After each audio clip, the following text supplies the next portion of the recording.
Imaginaos un depredador con unas mandíbulas similares a una guillotina. Desde la cabeza a los pies, este animal da mucho miedo.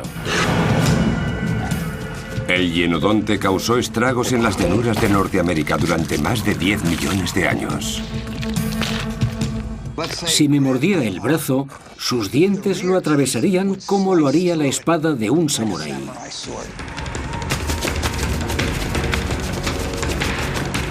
Pero este carnívoro no era el único depredador dominante en la zona.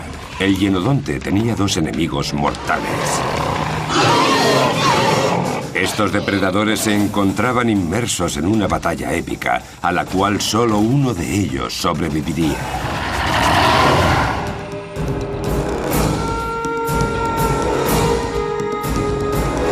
Depredadores prehistóricos, mandíbulas mortales.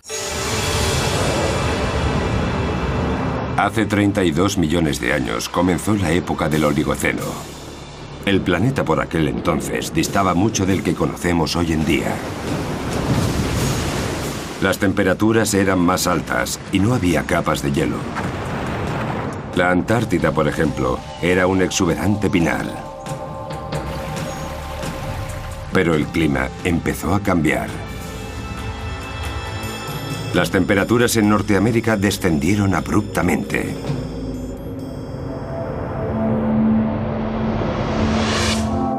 Al tratarse de espacios abiertos poblados por presas fáciles, Norteamérica se convirtió en el paraíso de los depredadores.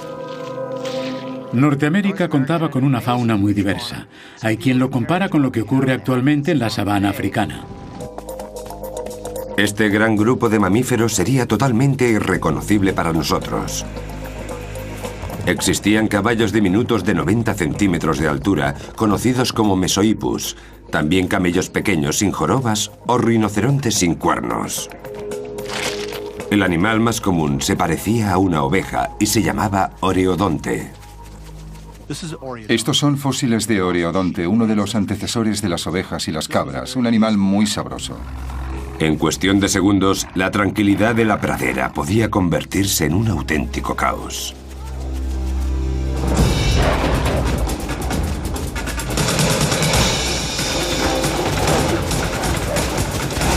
El artífice de este alboroto solía ser el depredador más feroz del momento, el hienodonte. Este es el Hyenodon horridus, el animal más grande y más malo que habitó las llanuras en el Oligoceno. Era el rey de la zona. Esta criatura tenía una cabeza enorme sobre un cuerpo robusto. Era mucho más grande que la mayoría de los animales que cazaba.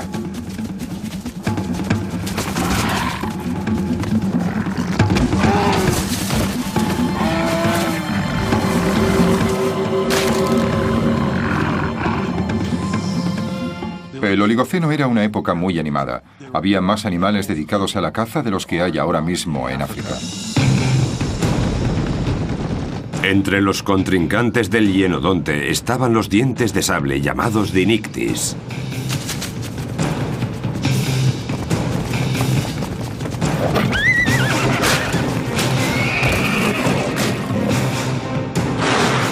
Pero el más raro de todos era una criatura con forma de cerdo y extremadamente desagradable, el entelodonte. La lucha entre estas dos megabestias duró más de 5 millones de años.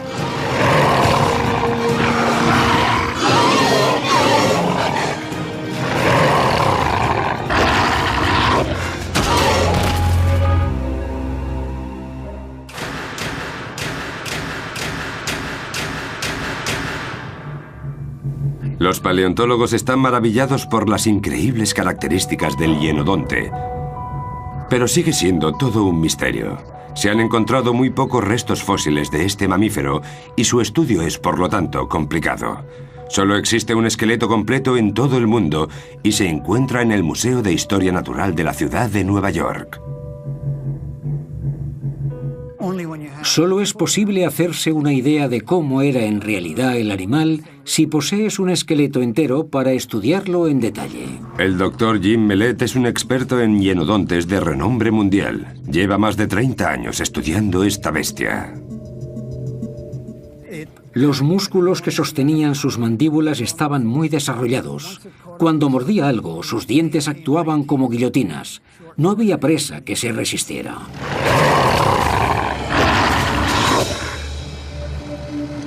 Hay expertos que se dedican a estudiar a este depredador en diversos laboratorios de toda Norteamérica. Hay muy pocos fósiles, pero aún hay menos superdepredadores. Tampoco es fácil encontrar carnívoros, pues no coincidían muchos en una sola época. Con tan pocas pruebas fósiles, los científicos tendrán que juntarse para resolver el puzzle, literalmente de hueso en hueso.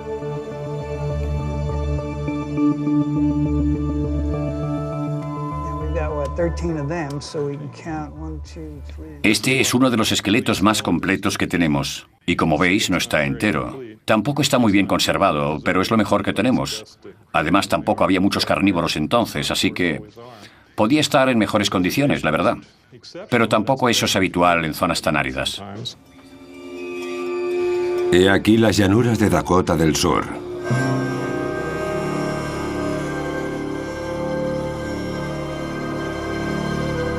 Este suelo volcánico esconde una auténtica mina de fósiles, dada la densa población de animales prehistóricos que habitaron una vez estas tierras. Estos ríos y lagos secos revelan acontecimientos extremos de la naturaleza en los que la muerte debió sorprender a miles de animales en forma de riada e inundación. Una capa de barro posterior conservó sus huesos durante millones de años.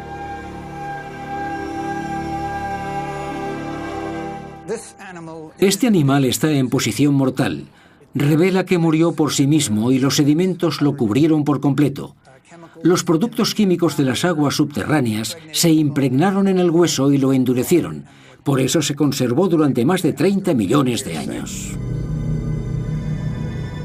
La erosión del paisaje durante estos 30 millones de años ha sido tal que los fósiles podrían encontrarse en cualquier sitio. Este hueso estaba bajo tierra, pero las lluvias torrenciales de los últimos tiempos han erosionado la zona de forma que las nuevas riadas están desenterrando todos los fósiles que allí se encontraban. La propia lluvia nos está desvelando los secretos que tanto tiempo llevan ahí escondidos. Los primeros fósiles del hienodonte aparecieron en las llanuras durante el siglo XIX. Estos preciados huesos se enviaron a Filadelfia, donde el doctor Joseph Leidy describió por primera vez el animal. Le llamó hienodonte porque significa diente de hiena. Don significa diente y hiena no necesita más explicación. Si yo hubiera sido el primero en ver este cráneo, no le habría llamado diente de hiena, pero supongo que para él se parecía tanto a ese animal que fue el primer nombre que se le ocurrió. Aunque puede que el doctor Leidy se precipitara al ponerle a este depredador de más de 30 millones de años el nombre de la hiena. No es la primera vez que nos damos cuenta, posteriormente, de que el nombre de un animal no es el más adecuado. Este es uno de esos casos. Cuando los científicos modernos empezaron a estudiar con más detalle el hienodonte, encontraron muy pocas similitudes entre él y su tocayo actual. La hiena y el hienodonte no están en absoluto relacionados. Son animales completamente diferentes y sus antepasados también lo eran. La diferencia más dispar era el tamaño de su cabeza y la postura general. Si dibujamos una línea sobre la espina dorsal de ambos animales, las diferencias saltan a la vista.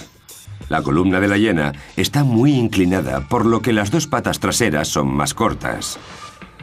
Al no poder utilizar la hiena actual como referencia, los científicos no sabían cuál podía haber sido el aspecto físico del hienodonte.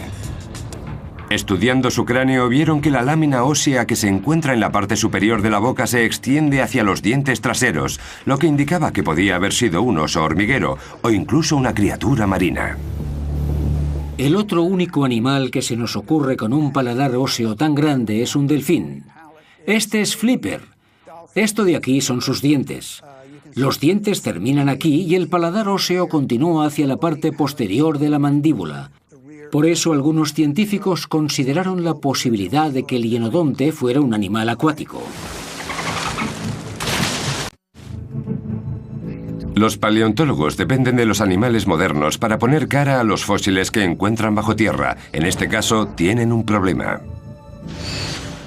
Cuando te encuentras con el fósil de un animal tan extraño y poco habitual como el hienodonte, te resulta difícil imaginarte cómo vivía, qué aspecto tenía, etc. Gracias a las nuevas tecnologías, el Dr. Mellet sugiere construir un modelo híbrido de la bestia en cuestión con elementos de depredadores similares. Comenzaron la operación con el lobo, un animal de postura y comportamiento similar al de un hienodonte. Comparemos ahora la cabeza de este lobo con el cráneo del hienodonte. El lobo tenía unas patas mucho más largas que le permitían correr más rápido. Para el estudio tendrán que acortar las piernas si quieren comparar el tamaño y la postura del hienodonte. Esto es bastante raro. El cráneo parece enorme y es como si el animal estuviera de pie, con la cabeza inclinada hacia afuera. El cuerpo del lobo es demasiado pequeño para la cabeza del hienodonte, por eso el Dr. Mellet eligió para la próxima prueba un depredador prehistórico como modelo, el tigre diente de sable. El tigre diente de sable tenía una complexión mucho mayor. En ocasiones atacaban a presas aún más grandes y se comportaban como verdaderos osos en el sentido de cómo corren hacia su presa. El cuerpo del diente de sable encaja mejor con la cabeza del hienodonte, excepto por los músculos de la espalda. Eso significa que las patas delanteras del felino eran mucho más fuertes que las del hienodonte. ¿Puedes quitarle la joroba? Claro, voy a borrarla un poco. ¿Y hacer más pequeños los músculos de las patas?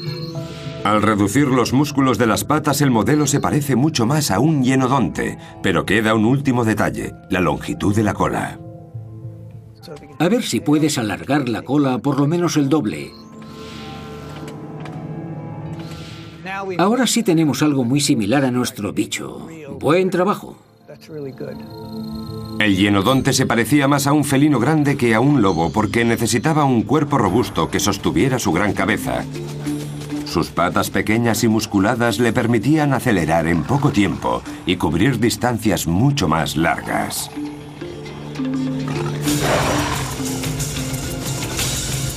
Ahora la pregunta es, ¿cómo se unieron todas estas partes para hacer de esta criatura el depredador más fiero de su tiempo? La cabeza, de grandes dimensiones, era una auténtica máquina de matar.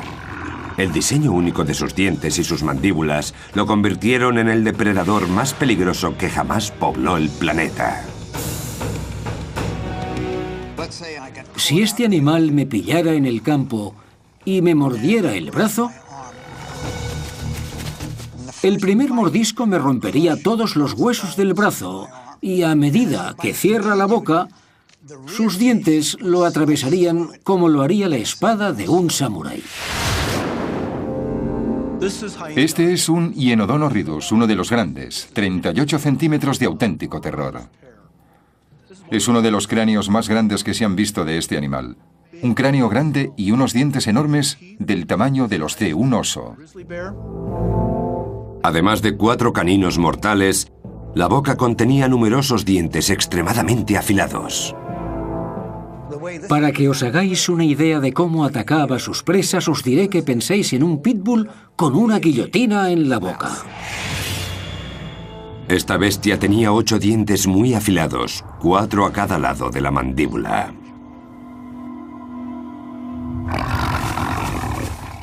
Con un solo lado cortante ya es suficiente para reducir a pedazos cualquier alimento. Cuanto más pequeños sean esos trozos, más fácil será digerirlos, justo lo que quiere nuestro animal. La mandíbula del hienodonte presentaba una ventaja sobre los demás mamíferos de la historia. Sus dientes permanecían perfectamente alineados durante toda su vida. En la mayoría de los depredadores, los dientes se iban desgastando a medida que envejecía el animal hasta que ya no eran capaces de masticar. Cuando ya no lograban ingerir alimentos, se morían literalmente de hambre. El hienodonte resolvió este problema de un modo único entre los mamíferos. Su organismo desarrolló un sistema de rotación de dientes. Como veis en este fósil de un ejemplar de mucha edad, equivalente a un humano de 90 años, por ejemplo, es que el lado afilado está del lado de la raíz del diente. Para mantener el contacto necesario para masticar, los dientes superiores rotaban hacia adentro y los inferiores hacia afuera. Este sistema permitía incluso a los hienodontes de más edad roer sin problemas un animal muerto. Incluso aquellos que ya han perdido el esmalte de sus dientes mantienen capacidad cortante entre las mandíbulas superior e inferior. El hienodonte contaba aún con otra arma devastadora, la fuerza de su mordedura. Desde la cabeza a los pies, este animal da mucho miedo. En la Universidad de Nueva Gales del Sur, en Australia, el doctor Stephen Rowe ha convertido el cráneo de un hienodonte en una prueba digital con la que poder medir la fuerza de sus poderosas mandíbulas. El hienodonte mordía tan fuerte, o casi tan fuerte, como el gran león africano. Cuando el Dr. Rowe llevó a cabo el estudio con el cráneo del hienodonte, descubrió que entre la cabeza y los músculos de las mandíbulas producirían una fuerza total de 270 kilos. Las mandíbulas del hienodonte eran aún más letales en la parte posterior de la boca, pues la fuerza de un mordisco con sus dientes posteriores era 3 veces mayor que la ejercida con sus caninos. La táctica que empleaba el hienodonte para matar no era en absoluto sofisticada. Era un animal que simplemente se plantaba allí y aplicaba una fuerza descomunal con sus dientes al morder a su presa.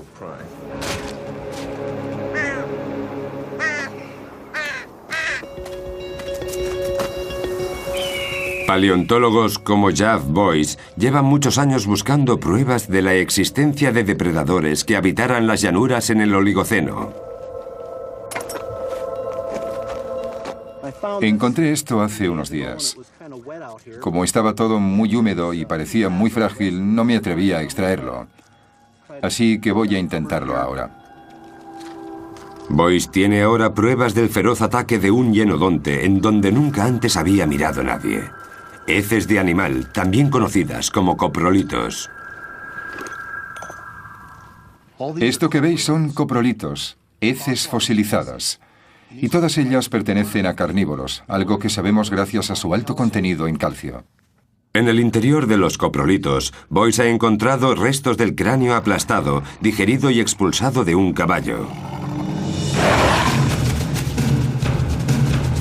La mayoría de los depredadores nunca morderían el cráneo de una presa por miedo a romper un diente. En el cráneo casi no hay carne, por eso suelen dejarlo tal cual. Solo un animal tenía unas mandíbulas, unos dientes y un deseo lo suficientemente fuertes como para comerse un cráneo, el hienodonte. La prueba, un incisivo de más de 30 millones de años completamente intacto. Aquí podéis ver los dientes, la misma forma. La razón más probable por la que aún se ven en los coprolitos es que el hienodonte pilló al caballo, le mordió el hocico y la parte delantera de la cara para matarlo y se tragó lo que arrancó del primer mordisco. La boca del hienodonte se abría tanto que le cabía dentro el cráneo de otro animal, por eso les arrancaba la cabeza de un mordisco. Tras años de intensa investigación han logrado determinar la fuerza de un hienodonte, pero aún no saben nada sobre su nivel de inteligencia. El tamaño de su cabeza sugiere un cerebro bastante desarrollado. Con la ayuda de una tomografía, el doctor Larry Whitmer explorará el interior del cráneo de un hienodonte y obtendrá una visión privilegiada del mismo, como si el animal aún estuviera vivo. Pero tras 30 millones de años, el cráneo se ha fosilizado y convertido en roca, por lo que será más difícil distinguir el tamaño y la forma reales de la cavidad cerebral. El problema es que no sabemos muy bien qué se supone que tenemos que encontrar. Es la primera vez que escaneamos el cráneo de un hienodonte y no tenemos ni idea de qué buscamos. El doctor Whitmer ha descubierto que la mayor parte del cráneo de Hienodonte estaba cubierto de músculos que iban a las mandíbulas, por lo que no quedaba mucho espacio libre para un cerebro, pero también se ha dado cuenta de que esos músculos presentaban un diseño especial para optimizar su uso. En el momento en que el animal ataca a su presa, muerde y mastica, es muy importante que los músculos de las mandíbulas, muy desarrollados, no obstruyan las vías respiratorias.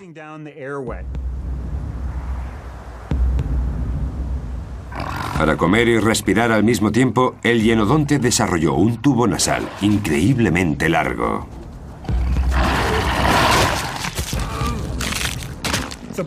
Gracias a ese tubo óseo tan largo, que iba casi hasta la parte posterior de la cabeza, el animal puede dedicarse a presas más grandes, llenar más la boca y seguir respirando sin problemas. Una adaptación verdaderamente asombrosa. El cerebro del hienodonte se divide en 3 cavidades pequeñas dedicadas, respectivamente, a la inteligencia, el olfato y la coordinación. La zona del cerebro encargada del olfato era increíblemente enorme. Eso nos hace pensar que, en comparación con el sentido de la vista o el oído, para el hienodonte, el olfato era sin duda mucho más importante. El Dr. Whitmer cree que el sentido del olfato era la herramienta primaria del hienodonte a la hora de buscar alimento. Seguramente seguía el rastro de cualquier animal a distancias de hasta 1,5 kilómetros. Y cuando se acercaba la persecución, el hienodonte se basaba más en su fuerza que en la agilidad. Lo más probable es que no realizara ninguno de esos movimientos rápidos, elegantes y delicados que ejecutan otros depredadores. Da más la sensación de que fuera como un camión que se acercara a la presa y luego la acribillara. En el centro del cerebro se encuentra el neocórtex. En el caso del hienodonte muy pequeño, lo que indica que no se trataba de un animal especialmente inteligente. Sin embargo, no estaba en desventaja. Hay que tener en cuenta que hace 30 millones de años ningún animal tenía la inteligencia de los depredadores o las presas de hoy en día. El hienodonte se relacionaba toscamente con su entorno. Su vista y su oído no le facilitaban las cosas y era de todo menos sofisticado. Seguramente a los demás animales les resultará relativamente fácil burlar su atención. El hienodonte se guiaba más por su instinto que por su deducción. La limitada inteligencia del hienodonte también sugiere que seguramente no cazase en grupo. Su cerebro no le había advertido aún de que con un ataque colectivo, como el que realizan los lobos, por ejemplo, que trabajan en grupo y mordisquean a su presa, obtendrían resultados mucho más positivos. El diseño biogenético del hienodonte, realmente único, le permitía, sin embargo, ser el depredador más feroz. Aún así, necesitaría una serie de habilidades que le permitieran inmovilizar a los diferentes tipos de animales que poblaban las amplias llanuras norteamericanas. Si no desarrollaba esas habilidades, estaría perdido.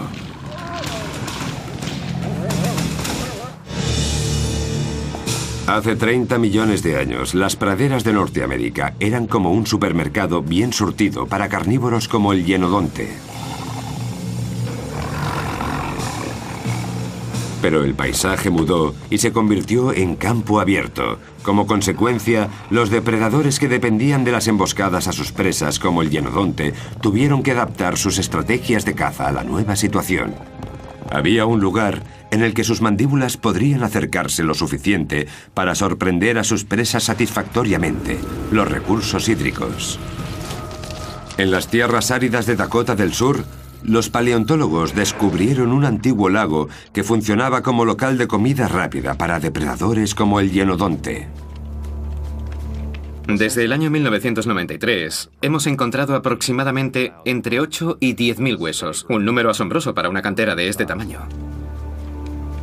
Esta colección de huesos constituye una prueba firme del gran número de animales que fallecían y se convertían en alimento de otros aquí mismo. Obviamente se puede comparar lo que ocurrió aquí por aquel entonces con lo que ocurre en la actualidad en África. Todos han de beber y los depredadores lo saben, por eso vienen y esperan a que se presente la oportunidad perfecta para matar. Los lagos y otros charcos eran el lugar favorito para los hienodontes, sobre todo si la vegetación de alrededor les permitía guardar sin ser vistos a que un caballo, por ejemplo, se acercara a beber. Pero los caballos que se comía el hienodonte no eran como los que nosotros conocemos. El caballo que veis se conoce como Miohippus. Fue uno de los caballos primitivos de Norteamérica. Los primeros de todo eran aún más pequeños que estos, casi la mitad. Pero en la época de las grandes llanuras secas y áridas, este era el caballo habitual.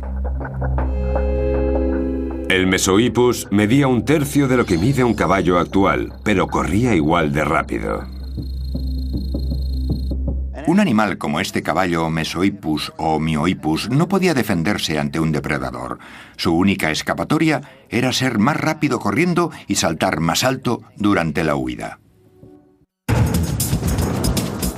Uno de los grandes retos a los que se enfrentaba el hienodonte era una carrera contra estos caballos. Darles alcance para poder inmovilizarlos le resultaba muy difícil. Hay especialistas que creen que las patas cortas del hienodonte y su enorme cuerpo impedían por completo que lograra atrapar a un Mesohippus, a no ser que le preparara una buena emboscada. El doctor Jim Mellett no está de acuerdo con esta teoría y ha preparado una demostración en la que calculará la velocidad de un pitbull también con patas cortas. De hecho, es uno de los animales modernos que más se parece en complexión al hienodonte. La única forma que tenemos de recoger información relevante es basarnos en los animales que conocemos e inferir qué podían haber hecho en relación a eso los fósiles con los que trabajamos. Y la física no miente. Si las dimensiones de las extremidades son las mismas y la masa muscular también, se moverán más o menos a la misma frecuencia cuando los comparas. La clave se encuentra en la rodilla, de la rodilla al pie. Esa es la sección de la pata que controla la velocidad. En teoría, los perros con las patas más cortas correrán menos, pero estoy convencido de que la musculatura de este animal le permite, sin embargo, alcanzar velocidades nada desdeñables. Esto ya está listo. El doctor Mellett utiliza un radar para medir la velocidad del can. Muy bien, todo listo. Vamos allá. ¡Vamos, Pepper! ¡Vamos, venga, venga, venga! ¡Vamos, vamos, vamos, vamos, vamos! ¡Vamos, vamos, vamos, vamos! ¡Buen chico! 58. 58 kilómetros por hora, es decir, 10 kilómetros por hora más rápido que un caballo. No me lo creía cuando vi que alcanzaba los 58 kilómetros por hora. Su baza es la capacidad de aceleración. La distancia era corta, pero acelera muy rápido. Es la prueba de que un animal con patas cortas también puede ser un gran velocista. El cráneo del hienodonte era 2 veces más grande que el de este animal, pero en mi opinión corría a una velocidad semejante, 57, 58 kilómetros por hora, suficiente para alcanzar una presa. El hienodonte no se alimentaba únicamente de caballos. En el menú también había camellos. Estos parientes pequeños de los habitantes actuales de África formaban parte esencial de la dieta del hienodonte. En algunas zonas de las llanuras aparecieron grupos de huesos de camello que seguramente fueron un primer plato para el hienodonte. Los camellos eran aún más rápidos que los caballos. Gracias a sus grandes dimensiones, el hienodonte usaría su tamaño para ganar la carrera.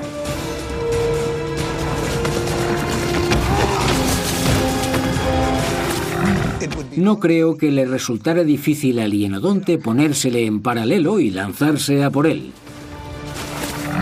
Una vez en el suelo, estaba hecho. Con tanta oferta en el entorno, el hienodonte debía de contar con diversas estrategias de ataque. La estrategia para cazar un caballo ha de ser distinta de la utilizada para cazar un oreodonte o para derribar a un rinoceronte.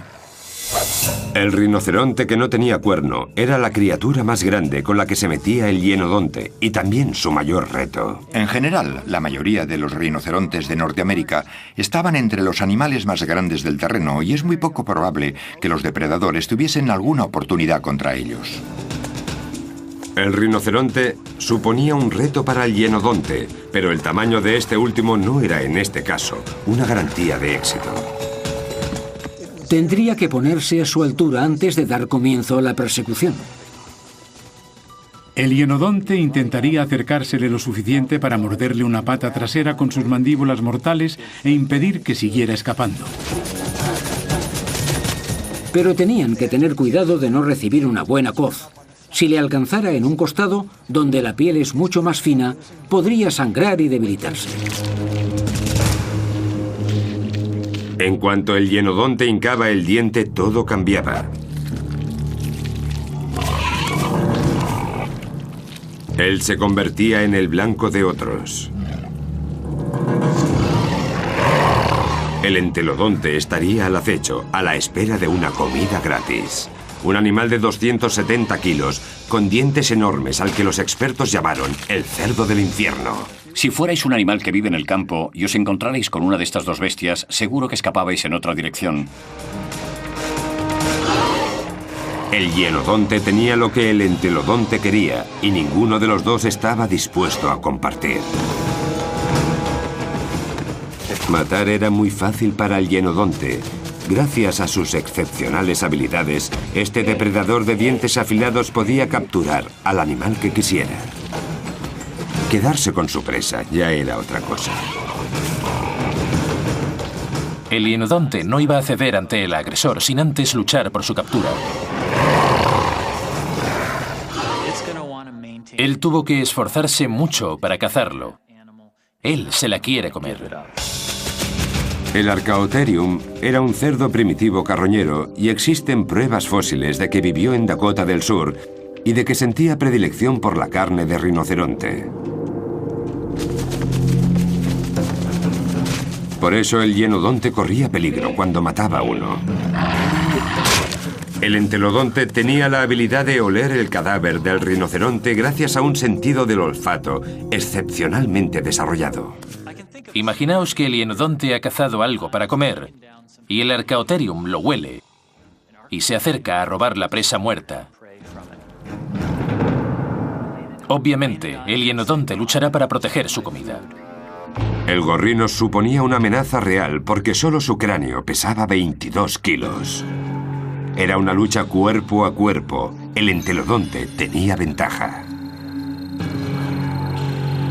Con su 1,20 m de altura y un peso total de 270 kilos, superaba sin problemas los 90 centímetros y casi 70 kilos del hienodonte. Este último era más rápido, sí, y tenía unos dientes más afilados, pero las mandíbulas del cerdo se abrían lo suficiente como para aplastarle la cabeza.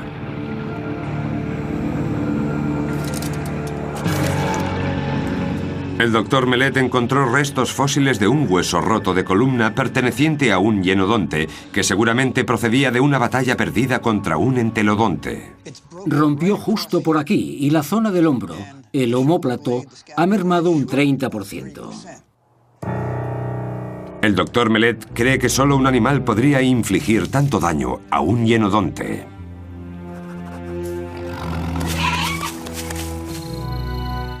La espalda de un hienodonte y el cráneo de un entelodonte están más o menos a la misma altura.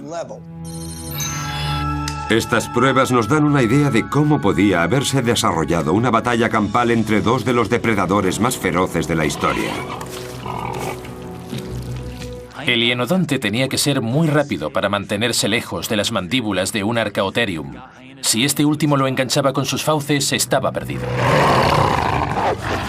Puede que el hienodonte fuera más rápido a la hora de atacar, pero el tamaño del entelodonte marcaba sin duda la diferencia. Todo lo que tenía que hacer el entelodonte era mover su enorme cabeza y golpear al contrincante en un costado con esos 20 kilos. ¡Hala! Un omóplato roto.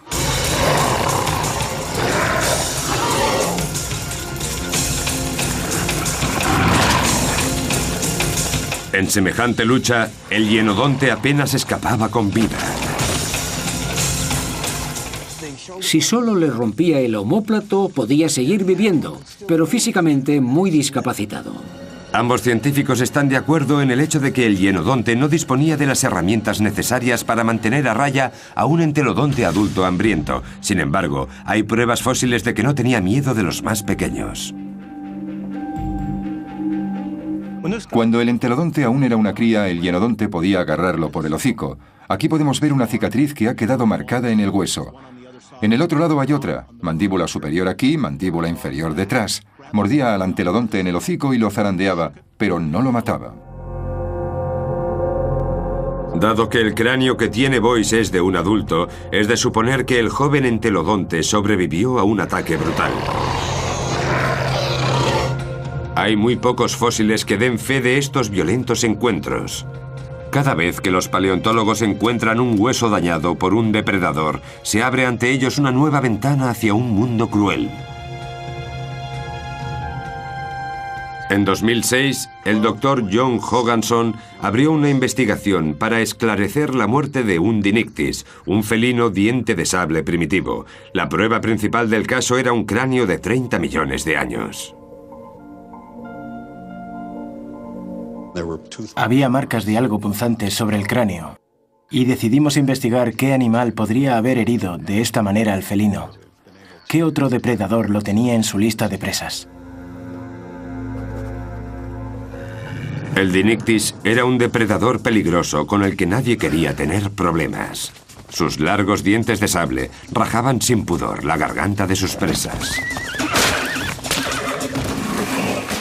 El animal que atacara a este felino seguramente lo haría por la cabeza, bien por encima o por debajo del cráneo. Lo más probable es que se tratara de un golpe mortal. Estas marcas no muestran señales de haberse curado. La víctima falleció poco después del ataque. El doctor Hogganson le trajo el cráneo del felino al doctor Jim Martin a la escuela de minería de Rapid City, en Dakota del Sur, para que intentara averiguar si alguno de los depredadores de su colección podía haber llevado a cabo semejante atrocidad. No tardaron en descartar dos de los principales sospechosos. Este es el entelodonte. Sus dientes son demasiado grandes. Está claro que él no ha sido. Probemos ahora con el Dinictis y veamos qué tal. Vaya, esto es más interesante. Barajamos la posibilidad de que hubiera sido otro felino similar, otro Dinictis. En ese momento empezamos a elucubrar sobre una supuesta lucha felina verdaderamente cruel. Pero los dientes del supuesto felino de dientes de sable tampoco coincidían con las marcas que encontraron en el cráneo. Tras eliminar a sus dos sospechosos, decidieron centrar su atención en el hienodonte.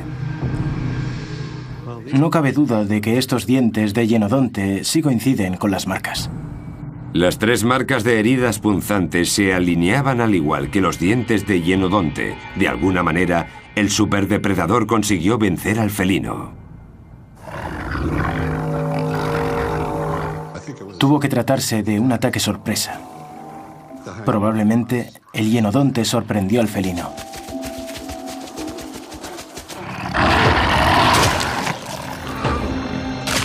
No creo que hubiera una persecución previa porque, de haber sido así, el felino hubiera sido mucho más veloz que el hienodonte.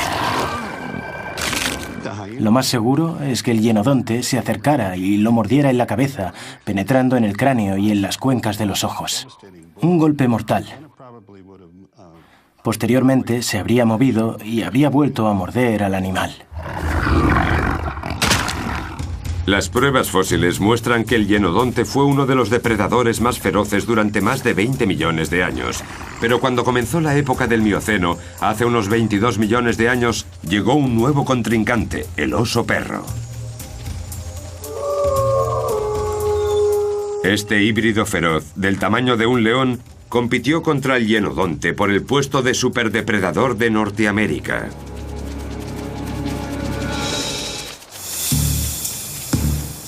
Hace unos 20 millones de años, el hienodonte había evolucionado y se había convertido ya en la especie más dominante de todas las jamás conocidas, Horridus. El registro fósil muestra que este animal abundaba en las llanuras norteamericanas.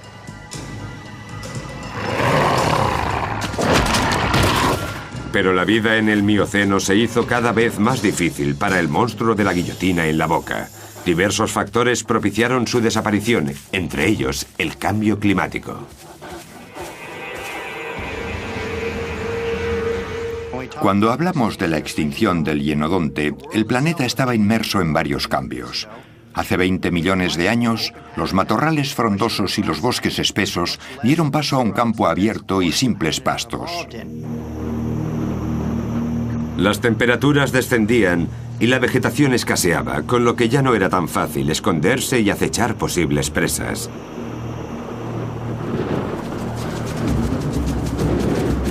No solo era más difícil preparar emboscadas, sino que tras varios millones de años de evolución, las presas se habían vuelto más grandes y veloces. Hace 20 millones de años quedaban pocos animales que el hienodonte pudiera cazar. Los camellos, los caballos, muchos de los grupos de animales que habían habitado Norteamérica durante tanto tiempo habían evolucionado y ahora eran más rápidos, tenían piernas más largas y eran capaces de escapar de los depredadores más primitivos como el hienodonte. Así que estos animales más evolucionados eran más veloces que el hienodonte y gastaban menos energía. Creo que fue uno de los motivos que llevó a su extinción. Si el depredador gasta más energía en cazar una presa que la que ingiere al comérsela, su habilidad para reproducirse se verá gravemente mermada. Si la descendencia es cada vez menos numerosa, llegará un momento en que el animal se extinga. También influyó un factor medioambiental importante, la transformación del paisaje, la aparición de las praderas. Este hecho tuvo una gran repercusión en la vida del oreodonte, la principal fuente de alimento del hienodonte. El oreodonte no comía hierba. Si empezaba a hacerlo ahora, sus dientes se desgastarían, por lo que murieron de hambre. Su entorno cambió radicalmente y el hienodonte no tuvo la capacidad mental necesaria para adaptarse a tiempo. El reto más grande al que tuvo que enfrentarse el hienodonte, en nuestra opinión, es este de aquí. El neocórtex era tan pequeño que no nos equivocaríamos si dijéramos que el hienodonte se guiaba casi exclusivamente por su instinto. Muchos de los animales que solían ser presa de grandes depredadores evolucionaron mientras que el cerebro del hienodonte dejó de crecer. Con el paso del tiempo, su escasa inteligencia le provocó la muerte. Es muy posible que el hienodonte, dado el pequeño tamaño de su cerebro, no tuviera la capacidad mental suficiente para ajustarse a los cambios y al comportamiento de los animales que perseguía. Las presas lo identificaban como depredador y huían. La desaparición de muchas de sus presas habituales también influyó, pero a 4.800 kilómetros de las llanuras existía una amenaza aún mayor que estaba reorganizando el mundo del hienodonte.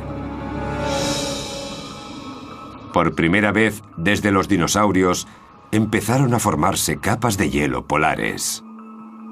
Estos glaciares obtenían el agua del océano, lo que provocó que el nivel del mar descendiera considerablemente y se formara un puente terrestre entre Rusia y Asia.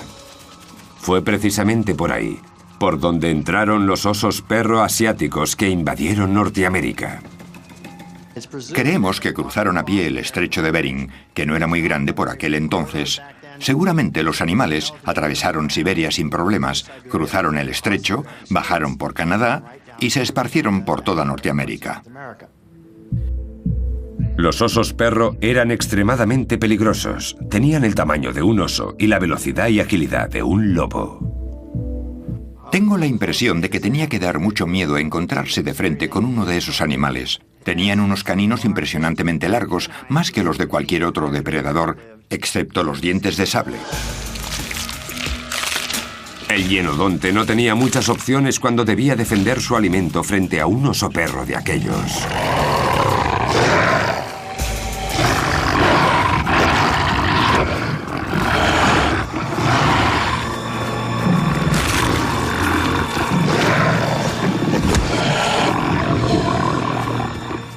Si nos fijamos en un hienodonte adulto como este, vemos que su tamaño no tiene nada que ver con el de un oso perro. El gran perro oso sí era capaz de vencer a un hienodonte en un combate cara a cara. A la hora de cazar, el oso perro establecía inmediatamente su supremacía. Era un animal mucho más sofisticado que el hienodonte. Además, el hecho de que fuera mucho más grande y veloz ayuda a creer que en campo abierto el oso perro alcanzaría sin problemas al hienodonte. Este animal podía matar cualquier ser viviente de aquella época. Los osos perro mataban a muchísimas presas, pero también le quitaban la comida de la boca al hienodonte. Lo mejor que podía esperar el hienodonte era aprovecharse de las sobras que dejaran los osos perro cuando acabaran de comer. Como no era suficiente, acabó por extinguirse. Hay un principio llamado de exclusión competitiva, que dice que dos especies no pueden ocupar el mismo nicho ecológico al mismo tiempo. Sería como tener dos McDonald's, uno justo al lado del otro, en la misma calle. Se centran en el mismo consumidor, así que o bien terminan fusionándose o uno de ellos tendrá que dejar el negocio. A medida que aumentaba la población de osos perro, se acercaba el final del hienodonte. El hienodonte se extinguió justo en el momento en que llegaron los osos perro. Por eso creemos que es muy probable que su llegada fuera la causa última de la extinción total del hienodonte. Es decir, el hienodonte se volvió obsoleto. Dejó de ser útil y se vio reemplazado por carnívoros más grandes, rápidos y listos como los lobos y los felinos.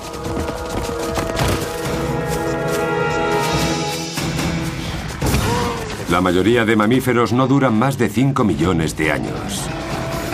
El hienodonte, sin embargo, sobrevivió más de 20 millones. No cabe duda de que esta bestia de mandíbulas mortales reinó sobre el planeta. Las mandíbulas eran su arma. El hienodonte tuvo las mandíbulas más poderosas de todo su tiempo. Desde la cabeza a los pies, este animal da mucho miedo. Su mordedura supera en fuerza a la de cualquier animal todavía existente. El hienodonte creó un reino de terror solo con el poder de su cabeza.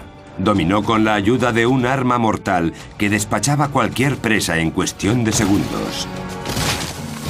Su dentadura, fuerte y afilada, dejó una huella en la historia que ningún otro animal logró igualar jamás.